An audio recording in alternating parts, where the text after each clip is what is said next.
자, 이제 법령 마지막 부분 보도록 합시다. 167페이지죠. 자, 1번 문제 보면 우리가 대상자 비교하는 문제인데 꾸준히 나오는 문제예요. 그 밑에 표를 참고하면서 여러분은 봐주세요. 일단 1번에 보면 거래정보사업자는 행정처분, 행정지섭을 대나 행정형벌 아니다 했는데 행정형벌은 모두가 다 됩니다. 2번 공인중개사는 행정처분과 행정형벌 대상은 되나 행정지섭을 아니다 했는데 역시 되죠. 100만 원 이하 과태료 자기점 위반납하면 그렇게 되고요. 자, 3번에 소속 공인중개사는 행정형벌, 행정지섭을 대상은 되나 행정처분 아니다 했는데 자격취소와 자격정지가 있고 4번이 답이죠. 중개보조는 바른 게 없기 때문에 행정처분, 행정지섭은 되지 않지만 행정형벌은 대상이 됩니다. 그리고 5번 개공은 행정처분, 행정형벌 대상은 되나 행정지섭을 대상이 아니다 했는데 100만 이하 과태료이자 500만 이하 과태료 대상이에요. 그래서 답 4번이고 자, 2번 문제 볼까요? 타당한 거 찾네요. 자, 1번. 이거는 그냥 외우면 다 되는 것입니다. 자격 취소, 자격 정지, 지정 취소. 이렇게 되죠. 너무 많이 했네요. 자격 취소가 있고요. 좀 적지 마세요, 여러분. 절취가 있고 3년에 2천, 1년에 2천, 100만 원 이하 과태료. 그렇게만 외우시면 다 해결되는 것들입니다. 그래서 몇 가지만 알면 다 가능한 것들이에요. 가능한 거. 자, 바로 봅시다. 타당한 거. 1번. 중개사무소 개설 등록하지 않으면 3년에 2천이죠. 2번. 유사면직 쓰면 1년에 1천. 사무소 이제 신고 안 하면 100만 원 이하 과태료. 4번이 답이고 직무 위반하면 1년에 1천. 해서 답 4번이죠. 자, 3번 문제, 4번 문제 동일한데요. 전 3번 가지고 갑시다. 벌칙이 법정이 같은 거리 하면 3년에 2천, 1년에 1천 찾는 거예요. 자, 1번에 이중으로 사무소 개설 등록하면 1년에 1천. 직접 거래하면 3년에 2천. 디귿 임시중개 실수하면 1년에 1천. 리얼 이중 사무소하면 1년에 1천. 그리고 미엄 개수 등록하지 않으면 3년에 2천. 그래서 리언, 미엄은 3년에 2천, 나머지 1년에 1천이죠. 그렇게 하면 답이 2번이 되고요. 자, 4번 문제 여러분이 한번 해보시기 바랍니다. 자, 5번 바로 보죠. 틀린 것입니다. 1번. 약물 규정은 소속 공인중개사가 과태료 부과 대상일 때 한다. 아니죠. 그 약물 규정은 이 고용된 소공과 보조원이 말 그대로 징역 또는 벌금을 받을 때 하는 것입니다. 달리 말하면 행정형벌일 때 하는 것이죠. 따라서 그를 고용한 계공의 행위로 본다 했기 때문에 그 계공도 이제 벌금을 받는데 이때 벌금은 단수 벌금입니다. 따라서 이때 벌금으로 인해서 자격 취소가 된다, 등록 취소가 된다, 결격 사유다 하면 틀린 말이 돼요. 그래서 1번이고요. 자, 2, 3, 4는 그대로 보셔도 돼요. 자, 이제 1번 문제 볼까? 행정지섭을 틀린 것입니다. 1번. 공인중개사법에서 규정하고 있는 과태료 유형에는 500만 원 이하 과태료 사유, 100만 원 이하 과태료 사유 구분. 2번. 과태료 사유는 정해져 있죠. 처분권자와 처분 대상자가. 그래서 거래정보사업자는 이 국토교통부 장관, 협회는 국토교통부 장관 이렇게 돼 있죠. 3번 나오네 방금. 자, 4번은 자격증 위반납하면 100만 원 이하 과태료가 자시도고요.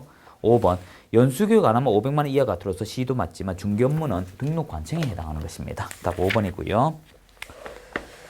자, 이제 2번 문제 같은 경우는 여러분 500억 배인데요. 이 5번에 우리가 100만 원 이하 과태료만 정확하게 알면 다 알아요. 100만 원 이하 과태료가 어떻게 배웠습니까? 개명 이후의 보좌등 그렇게 기억을 하시면 돼요. 자, 그렇게 처리하시고 나머지 500인데 자, 3번, 4번 문제는 어렵습니다. 3번에 보시면 그 표, 4번에도 표가 나오죠.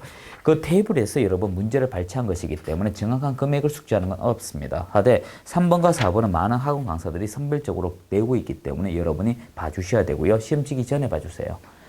자, 이제 5번 문제 보죠. 잘못된 거. 개공은 이거 중간에 읽지 말고 이렇게 읽으시면 좀 쉽습니다. 개공은 등록관청이 개공에게 제지를 합니다. 어떤 걸로 500만 원 이하 과태료 확인 설명 위반하면 그리고 국토교통부 장관이 협회에게 이 시정 명령하지 않으면 500만 원 이하 과태료고 3번에 국토교통부 장관이 거래정보 사업자 여기까지 맞지만 공제 업무는 협회에게 해당하는 것이죠. 그래서 3번이 틀렸습니다. 자, 4번은 그대로 살펴보시면 되고요. 자, 이제 6번 문제 잘못 기술인데 1번 과태료 처분은 동기 결과 회수 원인이죠. 이걸 바탕으로 2분의 1 더하기 빼기 할 수 있고요. 2번 500만 원 이하 과태료의 경우 초대 500만 원 초과의 과태료 늘릴 수 없다. 맞습니다. 초대가 아니고 최대입니다. 최대. 오타자예요. 3번 거래정보사업자 협회에 대한 과태료는 국토교통부 장관이 부과하며 해당 과태료 500 맞습니다. 4번 개공의 과태료는 등록관청이 부과 해당 과태료 100만 원 이하에 해당한다 했는데 여러분이 이것이 무슨 사유인가에 따라 달라져요. 500도 있습니다. 이 확인 설명 위반하게 되면 500이죠. 그럼 내용에 따라 모른다고요. 답 4번이고요. 5번은 뭐 연수교육 원래 추가된 것이죠. 즉 작년 연말에. 그래서 자격증 교부 시도가 그냥 시도가 하죠. 시도. 예. 자, 이제 7번 문제는 우리가 100과 500인데 특별한 거 없네요. 요거 7번 문제 풀려면 여러분 요거 봐야 됩니다. 그 172페이지 표 있죠. 요걸 봐야 7번 문제 풀 수 있어요. 그래서 7번 보려면 왼쪽에 표 꼭 보셔야 되고요. 자, 8번 여러분 스스로 한번 해보시고 자, 이제 174페이지 부동산 거래 신고 바로 더 갑시다. 제외되는 것인데 이때 부동산 거래 신고는 답이 1번, 2번이네요. 자, 부동산 거래 신고는 우리가 현존하는 것으로서 어떤 것이 있습니까? 토지와 건축물이죠. 취득할 권리, 취득 권리입니다. 취득할 권리로서 전비법에 관한 여러분 앞에 무슨 법이라 하는 건 시험 칠 때는 안 나옵니다. 전비법에 관한 입주권, 그 주택법에 관한 분양권 이렇게 되죠. 그래서 이것을 뭘 했을 때? 매매를 했을 때 이렇게 됩니다. 자, 한데 주택거래 신고하면 부동산 거래 사라지니까 그건 아니고요. 그리고 거래 유형이 매매 이상이니까 안 되고요. 3번 토지거래 허가는요. 이 부동산 거래 신고 별도로 해야 됩니다. 토지 더하기 매매이기 때문에. 그 네 번째 외국인 토지법도 주택거래 신고와 부동산 거래 신고 해줘야 되고요. 미엄 주택법에 따라 입주자 선정된 지위 사업계획 승인을 얻어 건설 공급 주택 입주자 선정된 지위 있는데 이게 그 참 말이 모호하네요. 미엄을 여러분이 다시 보시게 되면 이게 좀 문제가 있습니다. 20% 이상이다. 사업계획 승인은 어렵기 때문에 일단 입주권, 분양권적 개념으로 보긴 보는데요. 여기 사업계획 승인 발음은 20세대 이상이니까 이렇게 물고 들어가도 관계는 없을 것 같습니다. 자, 이제 B업, 요거는 분양권이죠. 입주권이죠. 전비법에 관한 입주권, 미엄인 주택법에 관한 분양권, 이렇게 보시면 돼요. 조금 약간 수정했으면 싶은데, 뭐 그대로 보셔도 관계없습니다. 기출이니까. 그래서 기역, 니은을 제외한 나머지가 다 되고요. 자, 이제 2번 문제. 개공이 주택거래 신고하였을 경우 신고하여 할 사항에 틀린 것인데, 일단 여러분이 이 2번 문제에서 주의할 건 이것입니다. 신고 사유는요, 우리가 인, 개, 부, 실, 개는 모두가 와요. 모두가 오고요. 그리고 이 중은요. 개공이 개입됐을 때 오고요. 그리고 자본과 입주 계획이죠. 자금 출처 입주 계획은 우리가 6억 초과일 때 하는 것입니다. 자, 근데 지금 묻는 게 뭡니까? 주택거래 신고할 때 5번은 반드시 들어가지 않아요. 주택거래 신고를 하더라도 6억 초과일 때만 들어가죠. 그래서 5번이고요. 자, 3번 문제. 다음 사례 통하여 없는 사항은 이게 해당 사항이 없다 이거죠. 대상물 소재지를 보면 서초구의 중개사무 등 공인중개사인 개공. 일단 개공이 났었다라는 것입니다. 2번 인천 부평구에 있습니다. 그럼 3번 문제는 대상물 소재지로 가니까 부평구로 가야 되겠네요. 일단 부평구. 자, 그리고 누가 했습니까? 개공이 하죠. 개공이 신고를 합니다. 자, 여기서 주택거래 신고과 부동산 거래 신고를 따져봐야 돼요. 아파트인데 일단 여기서 우리가 부동산 거래 신고는 전국이지만 주택거래 신고는 지정이 있어야 돼요. 다시 합시다. 주택거래 신고를 하려면 지정이 주택거래 신고 지역이다. 지문이 나와야 하고 대상은 아파트이며 유상거래이고 개공이 있을 때 개공 신고하는 거죠. 당사자면 당사자 신고입니다. 하지만 이건 지정이 없기 때문에 부평구청의 개공이 부동산 거래 신고를 하러 간다. 이렇게 말하면 안 돼요. 자, 그러면 결과적으로 2번 입주 계획은 주택거래 신고가 아니니까 없겠죠. 이런 식의 문제 주의하시고요. 자, 4번은 여러분이 한번 같이 할까요? 타당한 것입니다. 계약 체결로부터 60일 이내 개공의 사무소 소지지 등록 관청이다가 아니고 대상물 소지지죠. 2번 개공은 토지 또는 건축물의 매매 계약서 작성 교부할 때 개공 또는 당사자 부동산 거래 신고 아니에요. 당사자가 하게 되면 개공이 직거래로 공동 신고하겠지만 개공이 작성하면 개공만 합니다. 이때 부동산 거래 신고의 서명 또는 날인은요. 어느 두 측의 한쪽만 나오지 둘 다 나올 수는 없어요. 무슨 말인가 하면 이것입니다.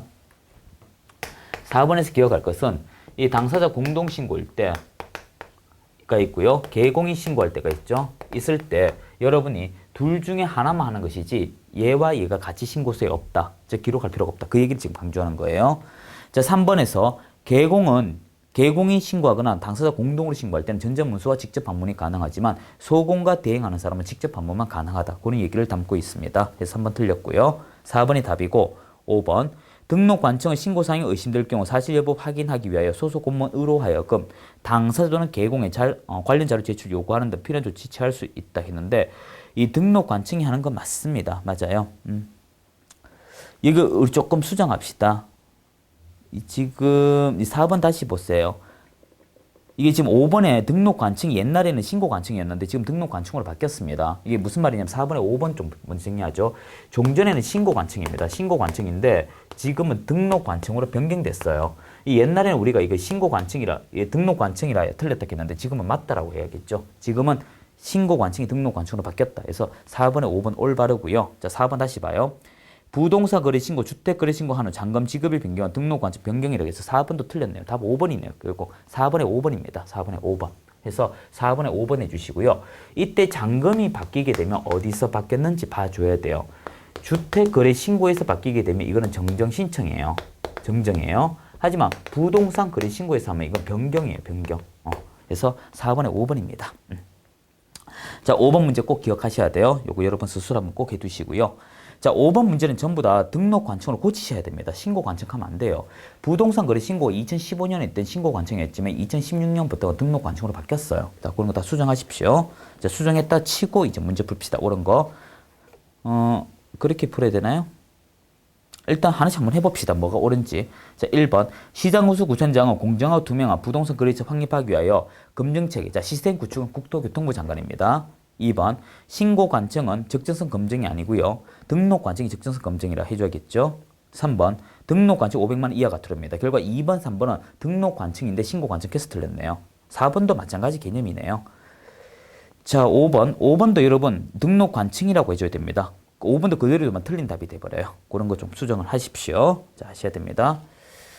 자, 나머지 그 해설 보충하시고, 자, 6번 문제 틀린 거. 요런 문제 잘 나오죠. 2번, 요거 6번 기출 문제입니다. 서식에 관한 것인데, 거래 당사자 다수인 경우 그러니까 매수와 매도 같이 적고요. 2번, 외국인은 매수 용도밖에 없습니다. 매도가 없어요. 매수입니다. 매수. 그리고 지금 이번에 왜 틀렸죠? 외국인은 직접 토지를 매수하지 못하고 매수합니다. 못한다 해서 틀렸네요. 매수하고요. 자, 3번. 부동산 매매 경우 종류에는 토지 건축물 또는 토지 건축물의 표시. 4번, 5번 그대로 보시면 되죠. 그래서 답 2번이고요. 외국인은 매수 용도밖에 없습니다. 꼭 기억하셔야 돼요. 자, 7번 틀린 것인데 분양금액이나 분양권의 경우 분양금액, 입주의 경우 권리가격과 추가부담금 합계액. 요 시험에 잘 나오니까 꼭 기억하셔야 돼요. 분양권하고 입주권의 차이를 이야기합니다. 2번 그대로 보시고 3번. 자, 4번 봐요. 계약 대상 면적에는 대상물 구별 없이 실제 거래 면적이라고 했는데 밑에 해설 봐요. 실제 거래 면적은 맞습니다. 하지만 건축물의 집합 건축물이라면 정용 면적이고요. 단독이면 연면적인데 이게 헷갈리시면 이렇게 외우세요. 집합의 지읒, 전용의 지읒 이렇게 기억하시면 이게 생각보다 쉽습니다. 시험 잘 나오니까 꼭 기억하셔요. 특히 5번 문장도 기억하셔야 됩니다. 물건 거래 금액 2개 이상이면 각각 하도록 되어 있어요. 그래서 이 7번에서 기억할 건 7번에 1번, 4번, 5번 기억해 주셔야 됩니다. 그리고 3번은 참고로 보시면 되고요. 그 8번에 5번 틀린 거 금방 보이시죠? 그러면 그렇게 되고, 자, 이제 9번 문제 보죠. 옳게 작지어진 것. 분양권 매매는 분양금액, 외국인 토지 매수할 때 매수, 집합 건축물은 지읒, 정용면적, 목적물 아파트일 때 동호수, 특정 부동산이니까 동호수 있어야겠죠. 답 다 맞습니다. 자, 이제 10번 문제. 부동산 거래 신고와 주택 거래 신고 비교 다 틀린 거 1번. 부동산 거래 신고 또는 주택 거래 신고 원칙상 당사자 맞고요. 2번. 부동산 거래 신고의 신고 대상은 부동산 또는 부동산 취득할 수 있는 권리, 주택 거래 신고는 아파트, 면적 제한 없습니다. 3번. 부동산 거래 신고 정국, 주택 거래 신고는 지정. 4번. 부동산 거래 신고 행위는 매매, 주택 거래는 유상. 5번. 부동산 거래 신고하지 않을 경우 취득세 300, 주택 거래 신고하지 않으면 취득세 500 했는데 일단 부동산 거래 신고는 답이 5번인데요. 이렇게 되죠. 여러분이 증빙자료 미제출하게 되면 3천 이하가 되고요. 그리고 거짓 신고인데 이때 거짓 신고도 종류가 두 가지가 있어요. 이 토지와 건축물이라고 하면 취득세 300 이하가 되고요. 그리고 권리가 나오면 어떻게 됩니까? 5%가 되죠. 5%. 예. 이게 입주권 분양권 얘기입니다. 5%가 돼요. 그 나머지가 어떻게 됩니까? 500만 원 이하가 들어가 되죠. 그래서 역으로 이렇게 외우시면 해결이 빠릅니다. 자, 11번은 우리가 했던 거니까 넘기도록 하고요. 자, 우리 12번 볼까요? 금지행위에 해당한 것인데 일단 신고를 하지 아니하게 하는 거. 신고 거짓, 또 신고 의무자가 아닌 자, 거짓 신고, 조작 전부 다 들어가네요. 전부 다 들어가고요. 자, 13번에 1번이죠. 증명자료 제출하지 않으면 2천이 아니고 3천입니다. 저작년까지 2천이고 3천으로 바뀌었죠. 자, 나머지 살펴보시면 되는데 특히 5번요. 5번에서 여러분이 기억할 것은 대상물의 토지와 건축물이 취득세 3배. 요거는 이 감면, 면제 이런 거 있는 거 아닙니다. 원금액으로 따져주셔야 돼요. 자, 이제 181페이지 기타 보세요. 이건 하면서 합시다 그냥. 정속중개계약서 3년, 확인설명서 3년, 회기종료 3개월, 그리고 거래계약서 세부. 그래서 답 3번이고요. 그리고 원본 첨부락 하는 것은 사무소나 키워드가 더하면 다 원본입니다. 그래서 답 1번 하나밖에 없죠. 그래서 여러분 사무소에 계시, 사무소에 휴업 폐업할 때 등록증 처음 보고 그때 원본입니다. 기억이고. 자, 3번 바로 볼게요. 인정을 변경할 때 7일, 그리고 등록 관청은 다음 달 10일까지 협회 통보. 3번 자기 취소되면 5보 7반 7일 이내 반납이죠. 그리고 리얼 고용관계 종료되면 10일 안에. 그래서 답 1번이고요. 자, 시도의사 고유 업무는 의외로 쉽습니다. 실무교육 일단 시도의사, 공제는 국장, 자격증 교부도 시도, 개설 등록 등록관청, 심의위원회는 전혀 다른 얘기고요. 협회 지도감독 국장이죠. 심의위원회 관리하면 아마 정치심의위원회를 이야기하는 것 같습니다. 답 2개고요. 자, 5번 타당한 것. 정속 중개 계약서 확인 설명서 쌍방 교부 서면 보존기간과 이해 위반 시 제재 동일. 맞습니다. 아니죠. 보관기간이 보존기간 맞고요. 다시 한번 1번 다시 봐요. 정속 중개 계약서 확인 설명 쌍방 교부 서면. 요게 틀렸네요. 정속은 일방에게 가죠. 두부를 작성하니까 의뢰인과 개공 이렇게 되고 확인 설명서는 당사자와 개공 요게 다르네요. 쌍방 교부라 해서 틀렸습니다. 뒤에는 다 맞고 확인 설명서 쌍방이고 정속은 일방이죠. 저도 놓칠 뻔했네요. 2번 업무를 수행한 소속 공인중개사도 정속 중개 계약서나 부동산 거래 신고 개공과 함께 서면 및 날인 아니에요. 이 당소공, 당일 중개 행위를 한 소속 공인중개사가 들어가는 것은 거래 계약서와 확인 설명서밖에 없어요. 정속 중개 계약서는 개공만 하는 것입니다. 그리고 부동산 거래 신고서 제출할 때 소공이 나오지 작성은 개공이 하는 거죠. 3번 일반 중개 계약서, 고용인의 고용 신고서, 부동산 거래 계약 해제 등 신고서 현재 법정 서식화 그대로 읽으시면 되고 3번 거래 계약서 5년 보존한다. 이건 다 개공이 하는 거죠. 자, 5번 일반 중개 계약, 거래 중개 다르죠. 일반 중개 계약서는 법정 서식이면서 권장, 확인 설명서와 정속은 법정 서식이면서 의무, 거래 계약서는 권장입니다. 그런 거 구별하면 3번이죠. 상당히 난이도 높습니다. 자, 6번 문제 여러분 앞서 했던 문제니까 그대로 한번 해보시면 되죠. 같이 할까요? 국토교통부 장관 만 고유입니다. 기업, 거래정보사업자 지정지선 국장이고요. 업무 위탁은 그 내용에 따라 시도의사도 될 수 있습니다. 디귿 모든 서식은 국토교통부 장관이고 자격시험의 시행기간은 원칙시도 예외 국장이죠. 그리고 아니다 이겁니다. 미엄 개공의 감독성 명령은 모두가 들어갑니다. 국장, 시도, 시공부 다 들어가고 실무교육 실시 기간은 시도의사죠. 따라서 기업과 디귿 이렇게 되네요. 자, 나머지 문제 반복적이죠. 자, 우리 9번 문제 볼까요? 타당한 거. 요거는 5번 바로 보세요. 선고 위에 바르면 바로 가능합니다. 바로 가능한 결격 사유에서 이 법에 의하여 좀 적을까요? 9번 문제인가요? 바로 가능한 게 우리가 3가지 정도 기억을 하시면 됩니다. 이 타법에 의한 벌금, 선고유예, 일반 사면. 이거 얘기가 왜 여기서 나오죠? 결격 사유 문제인데. 이렇게 보시면 되고. 자, 10번 문제 볼까요? 쌍방에게 이행할 의무가 아닌 거 확인 설명서 쌍방 교부해야 되죠. 업무 보증서 쌍방인데 요 교부되는 게 다릅니다. 거래 계약서와 확인 설명서 원본이 교부되고 업무 보증 4번이 교부가 돼요. 자, 3번 이것은 권리 취득 예정자에게 하는 것이죠. 3번이 답이고 신인성시 당사자죠. 그리고 이 업무 보증서 5번도 당사자입니다. 자, 11번은 우리가 4개라고 됐는데 그거 한번 좀 보충해가 보시면 되고요. 자, 이제 우리 법령 얘기 좀 하고 우리 마치도록 할 것인데 문제는 몇 개 안 풀었습니다. 여러분 하실 수 있어요. 자, 칠판 좀 보세요. 제가 항상 수업 마무리되면 정리 좀 하는 습성이 있어서 그래요. 문제를 여러분이 무작정 풀지 마세요. 법령 문제나 실무 문제나 또 이 원칙을 쓰기 바래요. 문제 풀 때. 항상 마무리할 때 여러분 정리를 해요. 문제 풀 때는 여러분이 대충 찍어가 맞춘 건 틀린 것입니다. 그리고 그 풀었던 것을 여러분이 자료에 옮겨서 그 휴대하기 가능한 게 있잖아요. 그걸 중심적으로 봐주시는 게 좋습니다. 포스트잇 더 붙이더라도 실제 현장에 가면 10분 이상 한 과목을 보기가 어렵습니다. 그렇기 때문에 시험장에 가면 이 전지 사이즈로 여러 가지 내용이 담긴 자료 주는 이유가 그것입니다. 자, 문제풀이 할 때 기억할 것은요. 항상 기출문제 먼저 보셔야 돼요. 기출문제를 보는데 최소한 제 과목은 3회에서 4회분을 역순으로 보되 몰아서 보세요. 그러면 답이 보이기 시작합니다.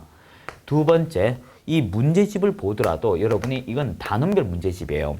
단원별 문제집 같은 경우는 위에서 풀리면 눈에 익혀져가 아래 것도 자동으로 풀려버립니다. 그래서 이 문제를 볼 때는 여러분이 이 인터넷에 보면 모의고사 많거든요. 그걸 좀 이용을 하셔도 되겠지만 모의고사 너무 심취하지 마세요. 모의고사 그렇게 좋은 것도 아닙니다. 그래서 문제 볼 땐 여러분이 좀 군소적으로 훑어서 이렇게 보는 습성을 기르시면 돼요. 만약에 이걸 보시고자 한다면 느낌을 좀 체크해 주세요. 무슨 말인가 하면 아 이것 때문에 틀렸다, 이것 때문에 맞다, 이걸 체크를 좀 하십시오. 그래서 여러분이 아 이것 때문에 맞구나, 이것 때문에 틀렸구나, 이걸 감을 잡으면 바로바로 찍을 수가 있습니다. 이거 전달됐지 싶어요. 그리고 제일 중요한 건 법령할 때 조문집이 있어야 돼요. 이 조문을 여러분 꼭 보셔야 됩니다. 법령정보센터에 가서 조문을 보는 것과 보지 않는 것에 극단적인 차이가 있어요. 그래서 요거 보되 요 양식 있죠. 서식도 함께 보셔야 돼요. 요렇게 하시게 되면 지금 분명히 70%인 28문제 나온다. 40에 28문제죠. 4질 28.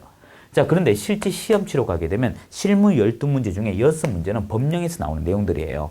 결과적으로 법령이 34문제를 차지하고 있다 이것입니다. 그래서 여러분이 법령은 몰아가지고 2번 정도 보시게 되면 저만큼 할 수 있습니다. 그렇게 하시면 돼요. 자, 그렇게 해서 하시면 되고, 요 서브 노트 같은 거 꼭 보셔야 돼요. 보시고 현장에 못 가져갑니다. 버리시는 게 좋아요, 나중에는. 그래서 좀 짧게나마 이런 거 좀 강조 드리고 싶어요. 그래서 문제 너무 많이 풀려고 가지 마세요, 선생님들. 제가 학원에 수업하다 보면 문제를 40문제 푸는데 1500, 2000문제 풀어도 떨어지는 분이 있는가 하면 100문제 풀어도 붙는 분이 계세요. 그 왜 그럴까요? 정확하게 푸는 게 중요하다 이것입니다. 정확하게. 그렇게만 기억을 좀 하시면 좋을 것 같습니다. 자, 법령한다고 고생 많으셨습니다. 수고하셨습니다.